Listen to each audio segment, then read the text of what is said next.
The comb rested in her palm like it had grown there. Her thumb slid along the handle, catching on the carved name worn down by years of fingers before her own. She kept her eyes low, refusing to meet the man across the table. "You really think that name still matters here?" His voice was sharp, quick, no room for softness. She didn't answer. Her silence made the room heavier. He leaned forward, elbows pressing the scarred wood. "It's been 40 years. 40. Nobody remembers her but you." Her thumb pressed harder against the carving. She wanted to feel blood in the grooves. "You listening?" "I hear you," she said quietly. "Then why keep holding that thing? It's just a comb." She looked up finally, eyes steady. "It's not just a comb." Another voice cut in from the side of the room, a woman with gray in her hair. "Leave her be. She's mourning."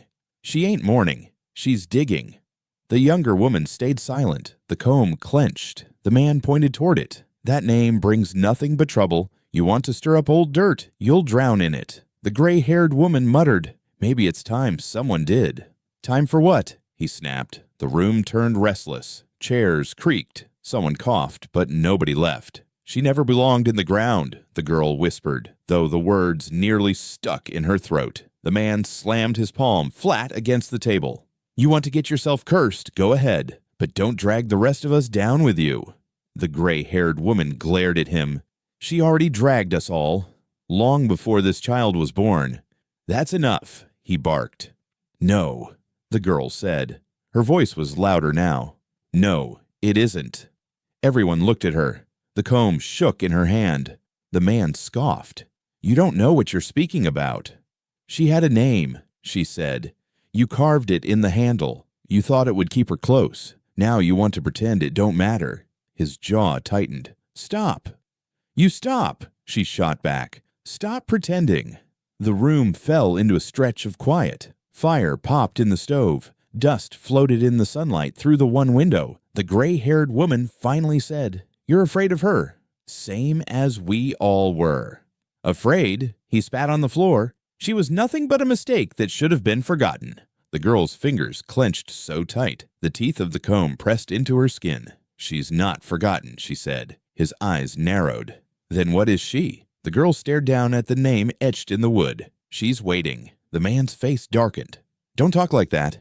"She's waiting," she repeated. The gray-haired woman nodded slowly.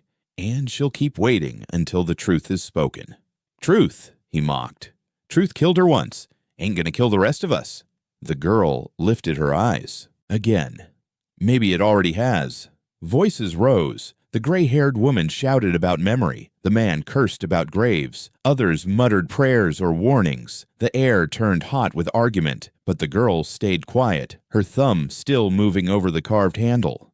She thought about nights she couldn't sleep, how the comb seemed to hum when she held it. She thought about dreams where a woman's hair floated in black water. She thought about the way no one said the name anymore, not since she could remember. The voices grew louder, chairs scraped. The man banged his fist again. "You think silence keeps her down?" The girl finally shouted. Everyone stopped. The room went still. "She's already here," the girl said, breath shaking. The man's voice dropped to a growl. "Don't say that." Her lips trembled. She leaned forward, eyes locked on him. "She never left." The words landed heavy, like stones in water. No one spoke after. The fire cracked again, but no one moved. The comb sat pressed into her hand, its name glowing faint in the light. The knock came hard against the wood, rattling the thin walls. Nobody moved at first. The girl sat still at the table, comb gripped in her hand, eyes low. Another knock, louder. Her uncle muttered, "Don't answer." The gray-haired woman whispered back, "He'll keep pounding." The door creaked open before anyone chose. Boots stepped in, heavy, caked with mud. The sheriff filled the doorway, hat tilted, eyes cutting through the room like blades. "You planning to stir what's been buried?" His voice carried sharp and steady. No one spoke. He walked farther inside, mud smearing across the floorboards. His shadow stretched long in the lantern light. He stopped right beside her, close enough that the smell of tobacco clung to the air. "You hear me, girl?" he asked. She lifted her head slowly. "I heard you." "You don't flinch much, do you?" "Not for you." Her uncle cleared his throat. "Sheriff, she don't mean nothing. Just young talk." The sheriff ignored him, leaning lower. "Young talk gets folk hurt. You should know that." The girl didn't move. Her name was carved for a reason. The room shifted. Chairs scraped. Someone hissed, "Leave it be!" The sheriff straightened, his eyes narrowing. That name's best left in the dirt. "She's not in the dirt," the girl said. Her uncle slammed his fist. "Enough! You'll bring ruin on us." The gray-haired woman muttered. Ruin already came. The sheriff spun toward her. "And you'd know. You were there when it started." Her lips pressed thin. She looked down at her lap. The girl's voice cut through the silence. "You all carved it. You all hid it. And now you want me to stay quiet." The sheriff stepped closer, close enough his boots nearly touched hers. "You think you're stronger than the rest of us?" "I don't think," she said. "I know," he sneered. "You're just a child clutching a piece of wood." She raised the comb into the light. "Wood holds memory. Memory don't rot." Her uncle spat. "Stop it now. Sheriff, take it from her." The sheriff reached out, slow, steady. His fingers hovered over the comb. She didn't pull back. She let him see her eyes. "You touch it," she whispered, "and you'll feel her too." His hand paused in the air. The gray-haired woman spoke from the corner, voice low. "Don't." The sheriff let out a breath, pulled his hand back. "You're playing with fire." The girl said, "Then maybe it's time the fire came back." Her uncle shot to his feet. "She's gone mad. Can't you see it?" "She's not mad," the gray-haired woman said firmly. "She's telling what you won't." The sheriff turned, glare sharp. "You want to open graves? You want to invite curses into this house?" The girl's voice rose. The curse was already here. The sheriff slammed his boot heel against the floor. "Shut your mouth." She didn't. Her name was carved for a reason. Everyone froze. The words clung to the air like smoke. The sheriff's jaw worked, grinding. He looked at her uncle, then at the gray-haired woman, then back at the girl. "You keep saying that," he muttered. "Why?" "Because it's true." He shook his head. "Truth don't keep folk alive. Lies do." Her voice was steady. "Then I'll take the truth." The gray-haired woman nodded faintly. Her uncle shouted, "She's tearing this family apart." The girl answered without looking at him. "It was torn before I was born." The sheriff studied her one last time, then stepped back. He tugged his hat lower. "You'll regret this." She whispered, "Not me." He lingered in the doorway, eyes shadowed. Some things stay buried for a reason. The girl's voice followed him out. Her name was carved for a reason. The door shut. The echo stayed behind. No one spoke. The fire in the stove burned low, wood snapping like bones breaking. The girl kept her hand closed around the comb. The door shut hard behind the sheriff, leaving the house heavy with silence. The girl stayed at the table, comb tight in her hand. Her aunt stood near the window, pulling the curtain aside just enough to watch him walk away. "He'll be back," the aunt said flatly. The uncle muttered, "Not if she keeps her mouth shut." The girl slipped the comb into her pocket. "I'm not keeping quiet." The aunt spun around. "Enough. Don't start again." The girl rose from the chair, her hand brushing the wood grain as if steadying herself. The house felt small, airless. She moved toward the door. Her aunt's voice snapped sharp. "Don't go near it." The girl paused. "Near what?" "You know damn well." Her eyes narrowed. "The well." The aunt's jaw tightened. "It's not for you." "It was hers," the girl said. "It was nothing, just a hole in the ground." The girl stepped outside anyway. The wind pressed against her, cold and restless. The yard stretched quiet, grass bent low. At the far edge stood the old stone well, boards nailed across its mouth years ago. They creaked and shifted with each gust, a tired groan that carried across the field. She walked toward it. Every step felt pulled, as though the earth wanted her there. Behind her, the aunt shouted, "Get back here!" The girl didn't turn. "I need to see." "You'll see nothing but trouble." She reached the well. The boards leaned loose, nails rusted. She pressed her palm to the stones. They were damp, crumbling under her touch. A thin trickle of grit slid down the wall and disappeared into darkness. Her breath caught. She swore she heard another breath answer back, faint and low, drifting up from below. Her fingers clutched the stones harder. "Hello?" The air answered with a whisper, too soft to carry words. The aunt's voice rang again from the porch. "Come back." The girl leaned closer. "I hear you."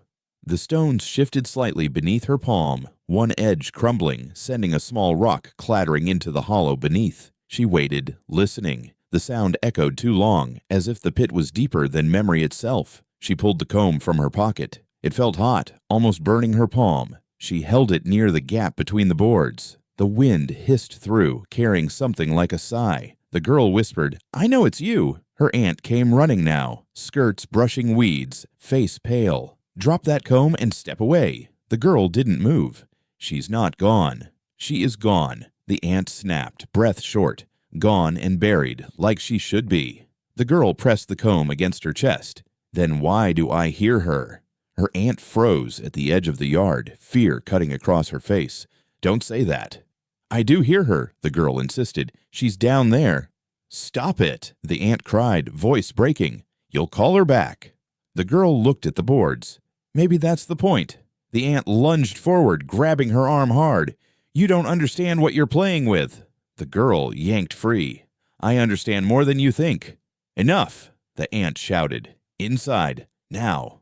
The girl stood still another moment, hand lingering on the stone. The well groaned again, like something shifting beneath. Then she turned, comb clutched in her fist, and ran back toward the house. Her heart pounded so hard it shook her ribs. Her feet slammed against the floorboards as she burst through the door. Her uncle stared at her wide-eyed. "What happened?" She doubled over, breath ragged. "She's not in the ground." The comb pulsed hot against her palm, and no one in the room dared speak. The kitchen table was covered in scraps of paper, some curled with burn marks, others torn jagged as if ripped in anger. The lamp above swung slightly in the draft, shadows cutting across the ink. The girl stood at the edge, comb still in her pocket, while her family circled the table like jurors. Her cousin leaned over, spitting words through his teeth. "These'll kill us if anyone reads them." She stepped closer, eyes sharp. They already did.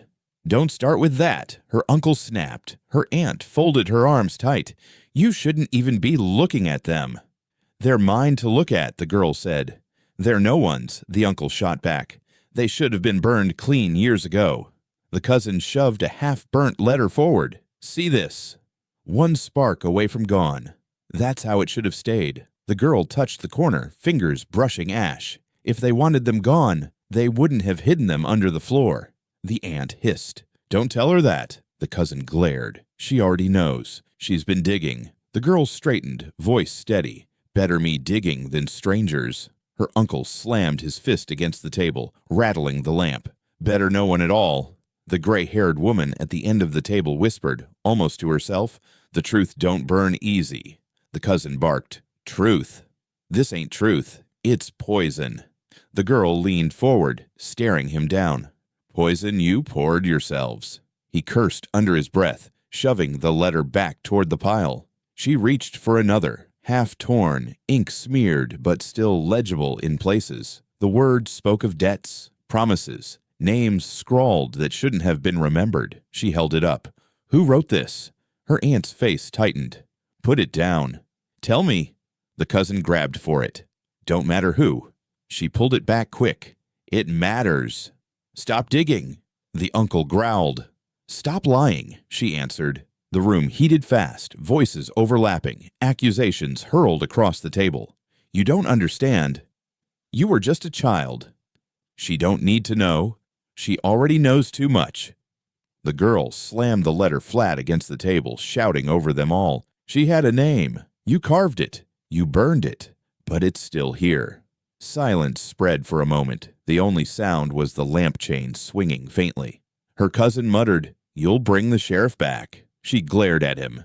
He was never gone. Her aunt snapped, "You think holding that comb makes you special." "Makes you her?" The girl's voice cut sharp.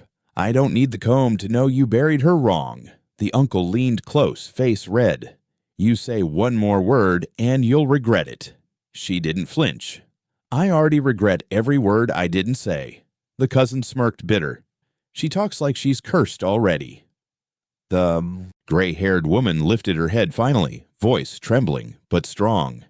"Maybe she is. Maybe we all are." The uncle turned on her.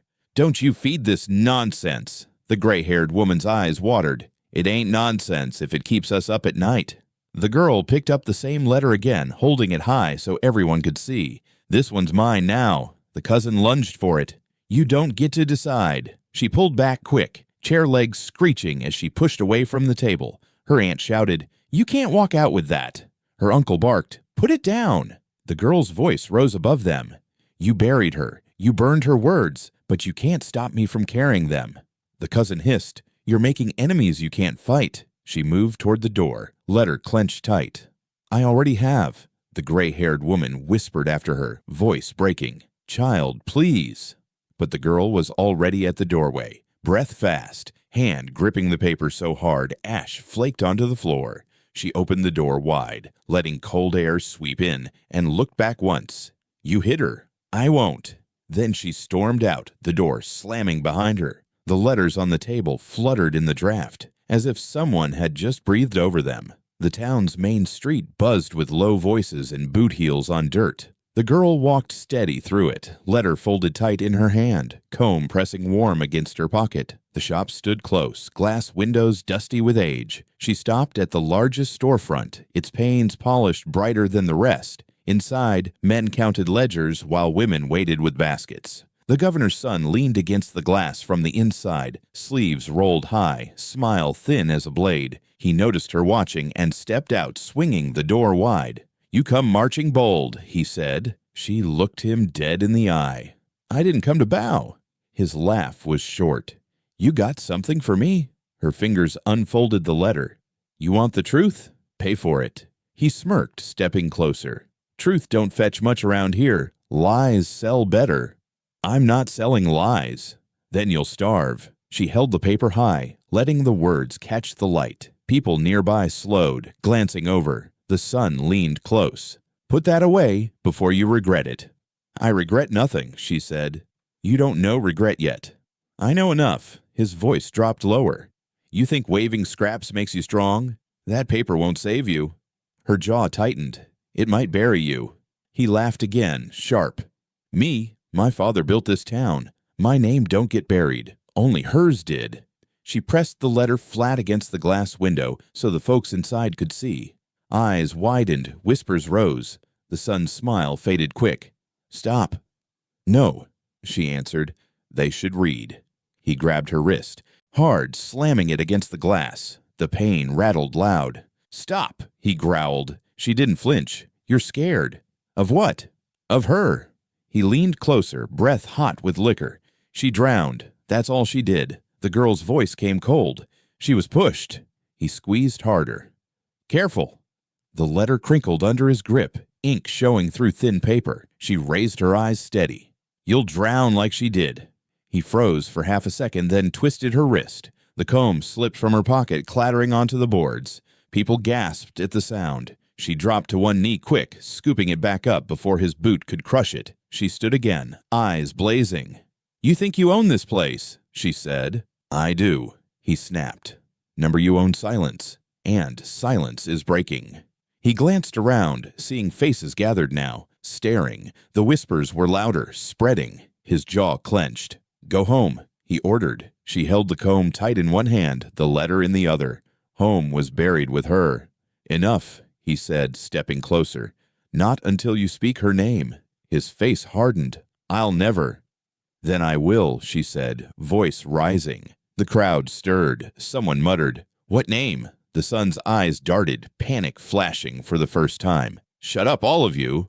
The girl pressed the letter harder against the glass. "Read it yourselves." Inside, a woman pressed her hand to the pane, eyes scanning the words through the glass. She gasped, pulling back quick. The son shoved her hard away from the window. "Enough of this circus." The girl stumbled, but didn't fall. She lifted her chin. "Truth don't need a stage," he hissed, voice low so only she heard. "You'll drown like she did." She whispered back, "I'll rise where she couldn't." They locked eyes. His hand trembled against his side. The crowd thickened now, murmurs spreading fast. Old men frowned, young women whispered, children stared wide-eyed. The girl turned to them, letter raised high. "You buried her, but she never left." The son shouted, "She's lying. She's nothing." The girl's voice cut through, sharp as a blade. Her name was carved for a reason. Silence rippled. The words hung heavy. The son's face twisted, rage breaking through. He lunged, trying to snatch the letter again. She jerked back, holding it against her chest, the comb pressed hot into her palm. "You can't stop this," she said. He seethed. "Watch me." But his voice shook. The crowd didn't move closer, didn't move away, just stared, waiting. The girl turned, pushing past him, walking down the street with the letter still clutched. The whispers followed her. Behind her, the governor's son shouted after her, words bitter and desperate. "You'll drown like she did." She didn't look back. The comb burned in her fist, steady and sure. The barn smelled of hay and dust, lanterns throwing thin light across the rafters. Men stood in a half circle, their boots grinding into the dirt floor, voices low but sharp. "That girl's digging holes too deep," one of them said. "She's stirring trouble we can't afford," another added. "She'll tear this family apart," a third muttered. The uncle raised his hand to quiet them. "We end it tonight. She don't speak of it again." The doors banged open. The girl stormed in, comb clutched tight in her fist. "Maybe you're scared of what comes out," she said. Every head turned. The men stiffened, muttering under their breath. "You don't belong here," the uncle snapped. "I belong more than you. I carry her name." One man scoffed. "You carry madness." She stepped farther in, boots heavy on the boards. "Madness don't scare me. Silence does." The uncle pointed at her. "You'll burn this whole town down." "Maybe it needs burning." Shouts rose at once, words crossing each other, the barn filling with angry heat. "You don't understand the cost." "She's too young to know." "You opened that well. We're all finished." She raised her voice above theirs. "You finished her first." "Don't blame me." A man near the wall sneered. "You think holding that comb makes you strong." She lifted it high. "It makes me honest." "Honest don't keep you breathing," he shot back. "Lies don't either," she answered. The uncle moved closer, face red. "Put it down. Walk out." She shook her head. "Not this time." The men muttered again, restless. The lantern flickered as if even the flame felt the weight of it. "Child," one of them said softly, "you don't know what's buried." "I know enough," she said. "Enough to see you're all afraid." Her uncle barked. "We ain't afraid." "Yes, you are. Afraid of her. Afraid of the truth." A chair scraped across the floor as one man stepped forward. "Say her name then, if you're so brave." The barn went still. The girl's breath shook, but she didn't back down. "She doesn't need me to say it," she said. "You already carved it. It's right here." She pointed at the comb. The uncle grabbed the back of a chair, fingers white on the wood. "Stop talking." She took another step closer. "You can't stop her voice." His face twisted with anger. "You'll shame us all." "You shamed yourselves." The words hit like a whip. The uncle snapped, yanking the chair high, and hurled it across the barn. It smashed against the boards, splinters flying. The sound echoed like thunder. The girl didn't flinch. She raised the comb higher, grip firm. "You can break chairs, you can burn letters, but you can't kill her twice." The men stood frozen, eyes darting between her and the uncle. The tension pulled tight, ready to snap. One man whispered, "She's got her fire." Another muttered, "It'll kill her." The uncle's chest heaved, rage shaking through him. "You walk out that door with those words in your mouth. You ain't family no more." Her voice came steady. "Then I was never family to begin with." The barn fell into silence, every man watching her. Dust floated in the lantern glow, thick as smoke. She lowered the comb just enough to press it against her chest, over her heart. "This is my shield. This is my proof." The uncle spat at the floor. "Proof won't save you." "Maybe not," she said, "but it will damn you." The men shifted uneasily. Some looked away. Some stared hard, unwilling to yield. The girl turned, stepped slow but sure, and walked back to the barn doors. She pushed them open, cold air rushing in. At the threshold, she looked back once. "You're scared of the wrong thing." Then she stepped out, leaving the barn in silence, broken only by the creak of wood settling and the faint hiss of the lantern flame. Night pressed heavy on the house. The girl sat alone in the front room, the comb in her lap, lamp burning low. Outside, the cicadas droned, boards creaked under the wind. She knew he would come. She waited. Boots crunched on gravel. The sound was slow, measured. Then a sharp knock rattled the door. She didn't move. Another knock. Louder. The door swung open before she could answer. The sheriff stepped inside, lantern swinging in his hand, light cutting across the walls. His shadow filled the room. You want to end up like her? He growled. She looked up, calm. Maybe I'm already her. His jaw tightened. Don't play with me, girl. I'm not playing. He stepped closer, boots leaving mud on the floor. The lantern shook slightly with his breath. You keep speaking her name, you'll dig your own grave. She rose to her feet, comb clenched in her fist. It's already dug. You just never covered it right. He snarled, closing the gap between them. You think you're stronger than me? Stronger than the law? The law's already broken, she said. Careful. I am careful. His free hand shot forward, slamming her shoulder hard against the wall. The lantern light flickered across his face. His voice dropped lower. Don't test me. She lifted the comb fast, its teeth scraping across his wrist. The wood split his skin, drawing a thin red line. He hissed, pulling back quick, blood streaking his arm. The lantern swung wild, shadows jerking across the room. They stared at each other, breath ragged. You scratched me, he muttered, almost disbelieving. You bled, she said. He looked down at the mark. It glowed red in the lamplight, like it burned. His fingers trembled as he tried to wipe it away, but the blood smeared darker. You don't know what you've done, he said. I do. He shook his head, voice rising. That's her curse you carry. She's no curse, the girl snapped. She's truth. He glared at her, chest heaving. Truth killed her. Number you did. The words hung sharp. His face twisted. Watch your mouth. She raised the comb higher. Or what? You'll bury me too. His hand clenched at his side. He stepped forward, then stopped, eyes flicking to the red line again. His breathing slowed, unease seeping through his anger. What are you? He muttered. Her voice was steady. I'm her blood. Number you're nothing but a child. Then why do you shake? His eyes narrowed. I don't shake. She pointed at his hand. You do. He looked down. His fist trembled, lantern rattling in his grip. His face paled. You brought this on yourself, he said, but his voice cracked.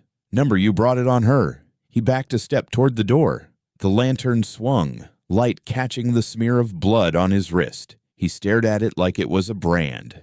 She marked me, he whispered. The girl's eyes locked on him. She never left. He turned quick, almost stumbling. The lantern banged against the doorframe as he pushed through. Outside, his boots pounded the gravel, retreat fast and uneven. The girl stood still, comb warm in her hand. She stared at the red line glowing on his wrist until the night swallowed him whole. Her chest heaved, not from fear, but from knowing. The comb was slick with his blood. She pressed it against her palm, feeling the wood pulse with heat, as if it carried her name and the other woman's both. She whispered into the empty room. It's proof. The lamp flame trembled, shadows stretching long across the floorboards. She stared at the blood on her comb, steady and unblinking, as if it were the first sign of haunting she had ever wanted. The house was dark except for the hearth. Flames licked at the split logs, shadows bending across the walls. The girl stood near the doorway, comb clutched tight in her hand. Her grandmother sat low in the rocking chair, blanket draped over her knees, lips moving in quiet rhythm. The girl stepped closer. What are you saying? The old woman's eyes stayed on the fire. Her voice was raspy, worn thin. She sang while burning. The girl froze. What? The rocking creaked. She sang. Her chest tightened. Who? You know who. The girl's voice sharpened. Say it. The grandmother shook her head slow, eyes still on the flames. Can't. Won't. Say it. The girl pushed. The fire popped, sparks jumping into the air. The old woman flinched, muttering faster. The girl stepped closer. What did she sing? Something soft. The old woman whispered, like a hymn, like a lullaby. Her stomach turned. And you let her. The chair creaked again.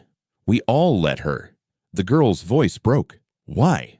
The old woman's eyes watered, never leaving the fire. Because no one wanted to hear. The girl gripped the comb tighter, teeth digging into her palm. I hear her. The grandmother shuddered. Then hush it.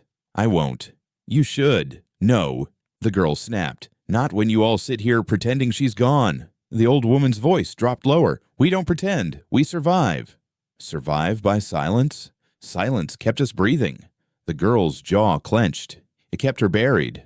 The old woman trembled, rocking harder now, blanket slipping from her knees. Don't do this, child. She's already here. the girl said. The fire cracked, one log splitting loud. The sound carried sharp, like bone snapping.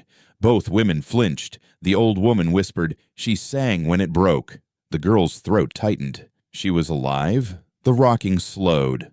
Alive until the last crack. Tears stung the girl's eyes. "You watched." The grandmother didn't answer. "You watched," the girl said again, voice shaking with fury. The old woman finally looked at her, eyes wide, face pale. "We had no choice." "You had every choice," the girl shouted. The grandmother's lips quivered. It was her or us. The girl's chest heaved. "You killed her," the old woman whispered. "We saved ourselves." The girl screamed, "From what?" The chair creaked, firelight flickering. "From her truth." The girl stepped closer to the hearth, heat pressing hard against her face. "Her truth was yours too." The old woman's eyes filled with tears. "Don't say it." "Say her name," the girl demanded. The grandmother shook her head, rocking faster. "Number not tonight." "Now!" the girl shouted. The fire roared louder, a log snapping again, sparks flying high. The room filled with smoke and heat. The girl leaned toward the flames, voice raw. "Say her name." Her scream echoed against the walls, filling the house, while the old woman buried her face in her hands, rocking and mumbling, refusing to speak. The comb burned hot in the girl's grip, her knuckles white as the fire cracked like bone, breaking over and over. The sky was pale when she walked into town, comb clutched in her hand. Dawn stretched thin across the rooftops. Her boots scuffed against the stones, slow but steady. People stood in small clusters, heads turning as she passed. Whispers trailed behind her, low and sharp.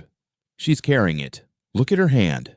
"She's not afraid." She kept her eyes forward. The church rose tall at the end of the street, white paint peeling, bell silent. Its doors were shut, steps washed in the first light of morning. The pastor stood at the top, hands folded, eyes fixed on her. He waited without moving as she climbed the path. When she reached the base of the steps, he spoke. "You don't bring that here." She tightened her grip on the comb. "I will." His jaw tensed. "Faith don't belong to the dead." Her voice was steady. "Faith's all they left her." A murmur ran through the crowd gathering behind her. The pastor stepped down one stair, blocking the way. "Turn around. Take it back home." "No. You'll shame yourself." "I'll shame you first." Gasps stirred from the neighbors. The pastor's face reddened. "You don't know what you're saying." "I know enough." He pointed at the comb. "That thing carries curse, not blessing." She raised it high so all could see. "It carries her name. You carved it, not me." The whispers grew louder. Women clutched their shawls. Men frowned, muttering. Children pressed close to their mothers. The pastor's voice boomed. "Don't twist memory into rebellion." "It's not rebellion," she said. "It's remembrance." His eyes narrowed. "Put it down." She shook her head. "I'll place it where it belongs." He stepped closer, voice low. "Don't you dare." Her eyes locked on his. "Watch me." She climbed one step. He blocked her again, hand stretched wide. "Stop." "Move," she said. "No." The crowd hushed, waiting. She stared at him, then slowly bent down and laid the comb on the stone step between them. Its teeth gleamed in the morning light. The pastor recoiled as if the wood itself burned. Gasps rippled through the people. Some crossed themselves. Others whispered her name like it was dangerous to say aloud. She straightened, eyes fixed on the comb. "There, she stands at your door." The pastor's face twisted. "Blasphemy." "No," she said firmly. "Truth." He shook his head, voice cracking. "The church won't open for her." "Then the church is empty." The words cut deep. Murmurs broke out louder. A few nodded. Others turned away in fear. The pastor tried to shout over them. She was cast down. She was judged. She was murdered. The girl snapped. The crowd froze again. The pastor's hands trembled. "You bring danger on us all." "She carried danger alone," the girl answered. "And you let her burn." Silence fell heavy. The only sound was the wind rising along the street. The comb slid slightly across the stone as if nudged by unseen hands. A woman in the crowd gasped. "Did you see?" Another muttered, "The wind." The gust grew stronger, sweeping dust across the steps. The comb shifted again, scraping against the stone, inching higher until it pressed against the closed church door. The crowd gasped louder, some stepping back, others pressing forward. Children clung to their mothers. The pastor's face turned white. No. The girl's eyes filled with heat. Yes. He tried to step down and grab it, but his hand stopped short, hovering above the wood. His wrist shook. He couldn't touch it. The girl's voice rang clear. She's not gone. She never left. The wind roared, rattling the bell above, though no rope had been pulled. The crowd erupted in cries, some shouting prayers, others fleeing. The pastor stumbled back, voice breaking. "You'll damn us all." The girl didn't move. She stared at the comb pressed against the church door. "She's waiting," she whispered. The wind eased, leaving the street quiet again. The comb stayed against the door, unmoving now, as if it had claimed its place. The girl turned slowly, facing the crowd that remained. Their eyes were wide, fear and wonder tangled together. She raised her chin. "Say her name." No one spoke. She repeated louder, "Say her name."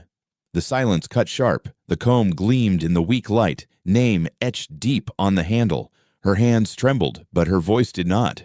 "You buried her, but she will open your doors." The people looked at one another, waiting for someone else to speak first. No one did. The girl stepped down from the church, walking past them, shoulders square. They parted for her without a word. Behind her, the comb still leaned against the church door like an offering too heavy to lift. They caught her on the road before she reached the house. Her brothers and sisters, faces tight, voices sharp. They closed in like wolves, each one talking over the other. "You've gone too far, dragging shame through town. You made fools of us all." She didn't stop walking. The comb was warm in her pocket, the letter folded inside her coat. Her older brother grabbed her arm. "You're coming home." She yanked free. "No, you don't get to choose." "I do," she said. "I always do." Her sister stepped in front of her, eyes wet. "Please, stop. You're tearing everything apart." It was already torn. The girl answered. The youngest brother shouted, "Shut your mouth." Her voice cut through them. "You carved her name. You buried her voice. You won't bury mine."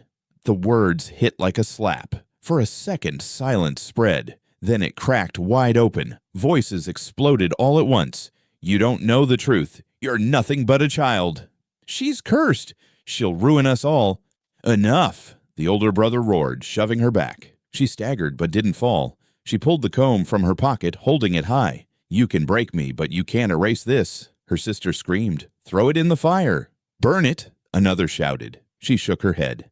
"It's carved. Fire won't take it." Her brother lunged, grabbing for it. She twisted away, comb teeth cutting his palm as he missed. He cursed, blood already beating. "You see," she shouted, "even now it draws blood." "Enough," he roared, swinging his fist. It connected with her jaw. Pain burst sharp, but she held her ground, spit red onto the dirt. "Hit me again. It won't change her name." Her sister shrieked, slapping her across the face. "Stop saying it." "I'll never stop." The youngest brother shoved her hard, knocking her to her knees. The comb slipped from her grip, clattering against the stones. She scrambled fast, scooping it up before their boots could crush it. "Give it here," the older brother bellowed, lunging again. She slashed with the comb, teeth catching his arm, leaving a line of red. He cursed, stumbling back. Blood dripped onto the wood, sliding between the teeth. They froze. The sight silenced them. The girl held the comb high, streaked crimson. Her voice shook, but didn't break. "This is proof. You can't hide it anymore." Her sister whispered, horrified. "What have you done?" "What you were too scared to." The girl answered. The older brother spat blood from his lip. "You've gone mad." "No," she said. "I've gone free." They circled tighter, fists clenched, words sharp but broken. "You'll damn us all. You'll bring her back. You'll finish what killed her." The girl's voice rose over them. "She's not gone. She's here. In this blood. In this name." Her jaw ached, lips split, but her eyes burned steady. She lifted the comb again, teeth glinting red. "Say it. Say her name." No one spoke. The silence pressed heavier than fists. Blood dripped slow from the comb onto the dirt, each drop marking the ground between them. The girl's breath came ragged, but she stood tall, defiant. "If you won't speak it, then I will." But the chapter ended before she could. The night air was cold, damp against her skin. The girl knelt by the well, nails packed with dirt, palms raw. She clawed at the ground where stones had loosened, pulling them free one by one. Each scrape echoed in the hollow dark below. Behind her, voices rose. "Stop! You'll kill yourself!" "She's lost her mind." She kept digging. Hands grabbed for her shoulders, but she shrugged them off, shoving back hard. "Leave me!" Her uncle shouted. "You don't know what you're doing." "I know exactly," she said, voice sharp. Her fingers tore another stone loose. Dust and pebbles rattled into the black pit. The well groaned deep, like wood under strain, though no wood was there. "Stop it!" another man yelled. The sheriff's voice cut through them all. "Enough!" Boots crunched on gravel. He stepped forward, revolver drawn, lantern swinging at his side. His face was shadowed, eyes fixed on her. "You keep it that whole," he said, "and it'll swallow you whole." She didn't look up. "Then it'll spit me back stronger." The sheriff lifted the gun higher. "Get up." She spit dirt from her mouth. "Shoot if you want. You already buried one of us." The men shifted uneasily. One muttered, "Put it away, Sheriff." He barked, "Quiet." The girl pulled another rock free, tossing it aside. Her hands bled now, streaks of red smearing the stone rim. "Don't you see?" her aunt cried. "She's calling it up." The sheriff's voice boomed. "Last chance. Get away from there." The girl raised her head finally, dirt streaking her face. "Or what? You'll put another body in it?" The sheriff's jaw tightened. He kept the gun trained on her. She laughed once, low and bitter. "You're scared of the hole, not me." His hand twitched on the revolver. "I ain't scared." "Then step closer." The well groaned again, louder this time, a deep creak that made the ground hum. The men backed away, muttering prayers. The girl jammed her fingers into the soil, pulling harder. Her nails split, but she didn't stop. "She's down here," she shouted, "and I'm bringing her up." Her uncle screamed, "Enough! You'll curse us all!" She turned her head, eyes blazing. "You cursed yourselves when you stayed quiet." The sheriff took a step closer, lantern light spilling across his boots. "Put it down, girl." Her fist clenched around the comb in her pocket. She pulled it out, teeth glinting in the lamplight. Blood still stained its edge. "She marked you," she said. "Show them." The sheriff's eyes flickered, hand lowering slightly. The red scratch still ran across his wrist, raw and bright. The men gasped when they saw. "She's here," the girl whispered. The well creaked again, louder, like timbers breaking under weight. Dust spilled from its mouth. The sheriff's hand shook. He lowered the gun a little more. "Close it up. Now." The girl shook her head. I'm opening it." The ground rumbled faint, the sound traveling deep. Pebbles slid into the hole. The wind picked up, swirling around them. "God help us," someone muttered. The girl's voice cut sharp. "God didn't help her." The sheriff barked, "Stop digging." "No." He raised the revolver again, aiming dead at her chest. "I'll do it." She met his eyes steady. "Then shoot. But you'll never silence her." The well gave another groan, louder than before, echoing across the night. The sheriff froze. His hand trembled, finger hovering over the trigger. The girl leaned closer to the dark opening. "She's waiting." The wind whistled down the shaft, carrying a sound that wasn't the wind at all, something faint, like a breath rising from below. The men stumbled back, eyes wide. The sheriff swore under his breath, lantern shaking. "Lord, she's calling."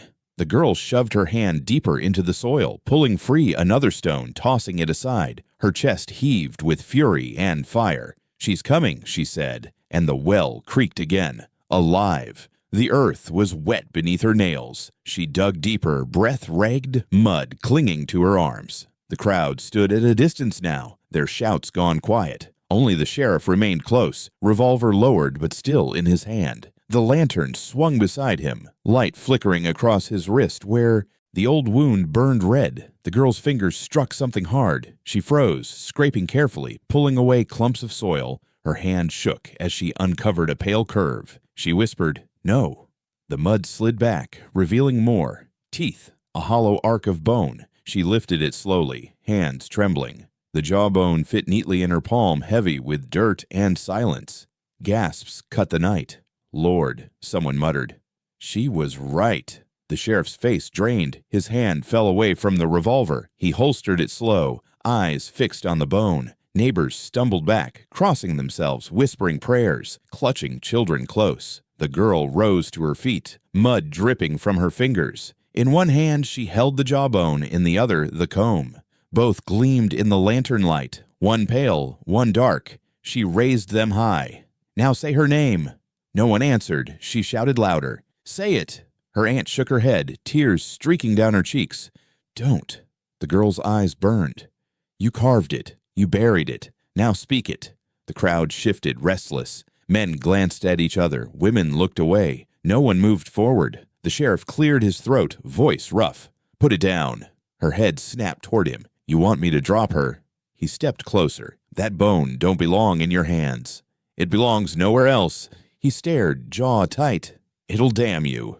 She lifted the comb higher, its teeth streaked with old blood. "It already marked you." The sheriff's hand twitched near his wrist, remembering the scratch. He swallowed hard. The girl's voice rang out across the night. "She's here. You can't deny it now." The crowd murmured again. One woman whispered, "I remember her hair." Another muttered, "She was beautiful." The girl pointed the bone at them. "Say her name." The silence cracked. A man near the back whispered something too soft to hear. Another repeated it, louder, but still shaky. The girl froze, listening. The sheriff's face turned hard. "Quiet!" But the whispers kept spreading, like a wave moving through the crowd. Fragments of the name, broken, trembling, but real. The girl's chest heaved. Tears blurred her vision. She raised the bone and the comb together, hands shaking but firm. "She's not forgotten," she said. The sheriff shouted over her, "Enough!" "No," the girl answered, "not anymore." The crowd pressed back, fear etched across their faces. The sheriff's lantern swung wild, shadows stretching long. "Put them down!" He barked again. She stared at him, unblinking. "You buried her once. You won't bury her again." The sheriff's hand twitched near his revolver, then dropped. His voice cracked low. "This is madness." "It's truth," she said. The bone glinted pale in the lamplight. The comb gleamed dark. Together they looked like proof no one could erase. Her aunt sobbed. "Into her hands." Her cousin muttered, "God help us." The girl stepped forward, holding the relics high. "Say her name." The whispers grew louder, stronger, until the sound swelled across the crowd. The name moved like fire, hushed at first, then bolder, until everyone heard it clear. The sheriff's eyes narrowed, his jaw clenched, but he didn't stop them. The girl's breath shook. She lowered the bone to her chest, pressing it close, the comb tight in her other hand. Her voice came steady. "Sure." She never left. The night swallowed the words. The crowd stood frozen, haunted by the name they had spoken at last. The sheriff turned away, lantern swinging low, muttering curses under his breath. The girl stayed rooted by the well, mud dripping from her hands, the bone and comb shining in the lantern light, like twin burdens she would never set down. The girl stood in the center of the house, mud streaked on her arms, jawbone on the table, comb tight in her palm. The lantern light flickered, shadows dancing across the walls. Her family circled her, trembling, eyes wide as if she carried fire in her hands. Her uncle's voice broke first. "Put it down." "No." Her cousin whispered, "That thing don't belong in here." "It belongs everywhere you tried to hide her," she said. Her aunt clutched her shawl close. "Don't say it again, please." She raised the comb higher. "Say it yourselves." The room went still. "Speak her name," she ordered. No one moved. Her uncle growled, "We don't speak it. We never have." Her voice cut sharp. "You will now." Her sister shook her head, tears streaming. "It's cursed." "It's truth," the girl snapped. Her brother slammed his fist against the wall. "Shut her up." She turned, eyes burning. "I won't shut. Not for you. Not for anyone." The room buzzed with whispers, the family arguing over each other, voices climbing higher until the walls seemed to shake. "She'll damn us." "She's already damned." "You'll bring ruin." "You're the ruin." The girl slammed the comb against the table, the sound cracking like a gunshot. "Say her name." The words cut through the noise. Silence dropped heavy. Her grandmother's voice came first, weak but steady. "I remember it." Everyone turned toward her. She sat hunched in her chair, eyes wet with memory. Her lips trembled. "I remember her." The girl's breath caught. "Say it." The old woman's voice cracked. "I can't." "Yes, you can." Her aunt shouted, "Don't. Say it." The girl repeated. The grandmother closed her eyes. For a long moment, only the fire snapped in the hearth. Then she whispered it, soft, almost broken, but real. The dead woman's name slipped back into the air. The family flinched. Some gasped. Some covered their mouths. The girl's chest heaved. She turned to the others. "Now you." Her cousin shook his head. "No." "You carved it," she said. "You burned it. Now speak it." He swallowed hard, eyes darting to the floor. Then, low and bitter, he forced the name from his throat. Her brother cursed under his breath. "Lord, forgive us." The girl stepped toward him. "Say it." He spat it like a wound. "Fine. There. Happy." She shook her head. "Not until every one of you—" The room trembled with hesitation. One by one, voices joined, weak, cracking, broken. Each time the name was spoken, it grew heavier in the air, pressing down on them all. The girl clutched the comb tighter, its weight almost unbearable now. Her palm ached, but she didn't let go. Her uncle's turn came last. He stood rigid, face pale. "I won't." "You will," she said. He glared at her. "Over my dead body." She stepped closer, jawbone still resting on the table beside her. "Then so be it."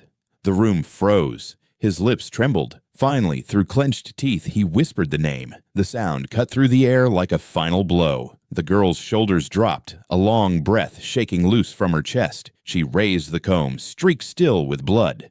"Now the curse ain't mine." She looked at each of them, steady and cold. "It's yours." The family stood silent, faces white, eyes wide with fear. The fire popped again, wood splitting like bone. The girl pressed the comb against her chest, closing her eyes. For the first time, the name didn't burn her throat. It burned theirs. The night stretched cold and wide as they gathered by the well. The girl stood at the edge, comb in her hand, jaw tight. The family hovered behind her, some holding sacks of charred paper, others clutching nothing but silence. The sheriff leaned in the shadows, lantern glowing faint, his revolver untouched at his side. Her brother muttered, "This ain't right." Her voice was steady. "It's the only way." Her aunt trembled. "You'll damn us all." "You damned yourselves the day you burned her voice," the girl said. She nodded to the sacks. "Empty them." No one moved. The sheriff's voice cut through. "Do it." Slowly, grudgingly, the family stepped forward. They pulled the burned letters from their sacks, brittle sheets blackened at the edges, words half erased by flame. One by one, they dropped them into the well. The ashes swirled down into the hollow dark, vanishing into the depths. The girl leaned forward, listening. The faint hiss rose as the papers touched water below. Steam drifted upward, curling against the lantern glow. Her cousin crossed himself. "God forgive us." The girl's eyes flashed. "Don't ask him. Ask her." Another sack emptied, ash floating like snow before sinking. The smell of smoke and damp earth thickened the air. Her uncle's voice cracked. "This ain't an ending. It's a curse." She turned to him. "It's both." The last of the letters fell, the fire-blackened scraps slipping into the mouth of the well. The water below hissed louder, as though rejecting them, then quieted again. The girl lifted her chin. "This is how it ends." The sheriff stepped closer, lantern casting his face in shifting light. His voice was low, almost to himself. "Or how it starts again." The family murmured uneasily. No one dared challenge him. The girl stared into the well. "Either way, it's hers now."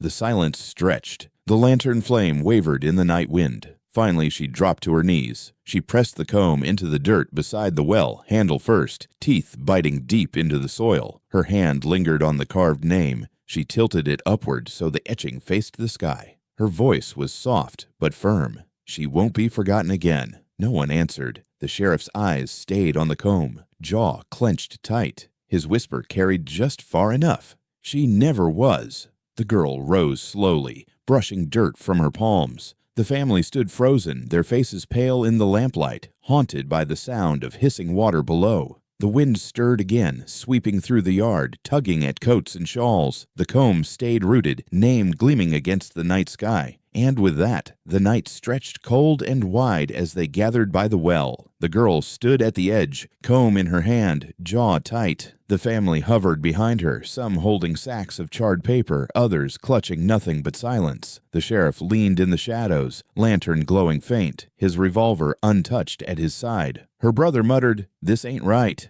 Her voice was steady. "It's the only way." Her aunt trembled. "You'll damn us all." You damned yourselves the day you burned her voice, the girl said. She nodded to the sacks. Empty them. No one moved. The sheriff's voice cut through. Do it.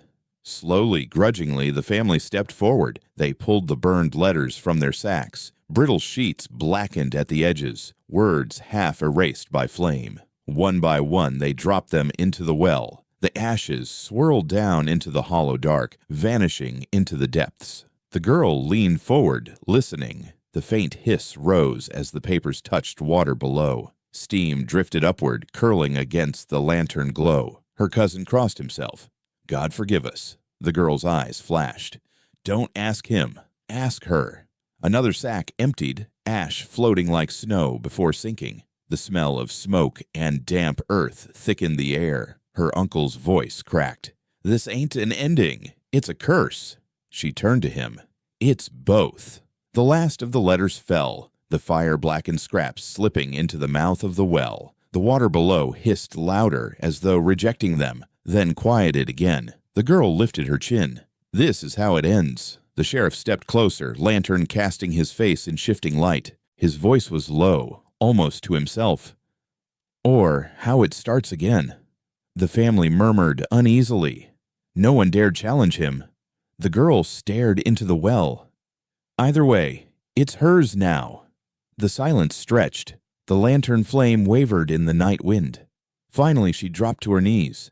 She pressed the comb into the dirt beside the well, handle first, teeth biting deep into the soil. Her hand lingered on the carved name. She tilted it upward so the etching faced the sky. Her voice was soft but firm. She won't be forgotten again. Her aunt began to cry, her body shaking. Why now? Why after all these years? The girl answered without looking at her. Because silence was never safety. It was a grave you kept digging. Her brother spat into the dirt. You think this makes you strong? She turned toward him. Number it makes her strong. The sheriff's eyes stayed on the comb, jaw clenched tight. His whisper carried just far enough. She never was forgotten. She was buried alive in all of you. The words cut sharp. The family looked away, ashamed. The girl rose slowly, brushing dirt from her palms. The family stood frozen, their faces pale in the lamplight, haunted by the sound of hissing water below. The wind stirred again, sweeping through the yard, tugging at coats and shawls. The comb stayed rooted, name gleaming against the night sky. No one dared touch it. No one dared move closer. The girl whispered into the darkness, words only the well seemed to hear. Now you rest. But even as she said it, the water below shifted, a faint ripple echoing up the shaft. The sheriff tightened his grip on the lantern. It ain't rest she wants. The girl looked at him. Then what? He swallowed hard. To be remembered, and remembered wrong is worse than forgotten. The girl stepped closer to the well, peering into the shadows. Then we'll remember right. The sheriff's eyes flicked to the bone-white horizon. We'll see. The comb glimmered steady, name facing upward, carved deeper in silence than stone could hold. And with that, the night kept its watch. Зрение лет молчания было нарушено.